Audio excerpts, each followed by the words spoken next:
The Aztec creation myth has some variations, most likely was changed as time passed by. Most of the versions have the same basic plots and components. Next, it's the most complete version, the myth of the five suns. In the beginning there was nothing but a void. Nothing existed. In that void the dual god Domteotl, also known as Amitakutli, Omasiuatl, or the oldest god, created himself, herself. Amteotl is called dual god because he or she is male, female, bad, good, caste, order. When Amteotl created himself, herself, it was the beginning, since he or she was also able to create and destroy. He generated Lan, sacred movement, to impulse everything. Amteotl then gave birth to four children that came to represent the four directions: Tezcatlipoca, north, Who is Pakal, south, Quetzalcoatl, east, and Aztez, west. After they were burned, they started to create things.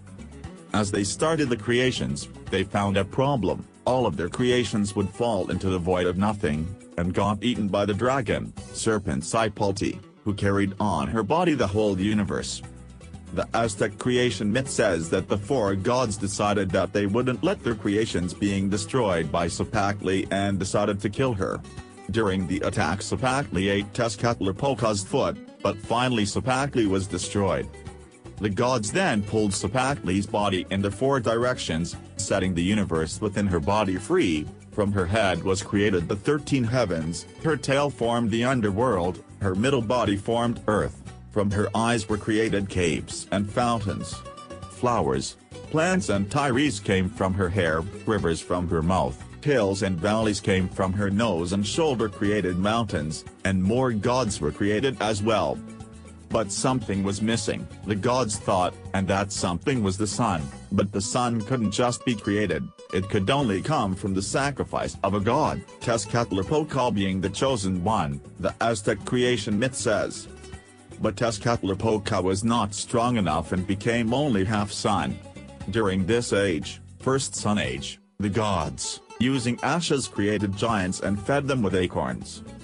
After some years, Tezcatlipoca and Quetzalcoatl got into a fight, being the sun knocked out at the end. As revenge, Tezcatlipoca sent jaguars to kill all of the giants. The second sun was Quetzalcoatl. During the age of the sun, humans were created and they lived on piñon nuts. Sadly, all the calm just lasted for a few years. People started to become corrupt, and as punishment, or maybe revenge against Quetzalcoatl, Tezcatlipoca turned all humans into monkeys. Full of anger, Quetzalcoatl sent a hurricane that blew the monkeys away. Another god that turned into sun was Tlaloc, god of rain and water, but the age of the sun came to an end, again thanks to Tezcatlipoca.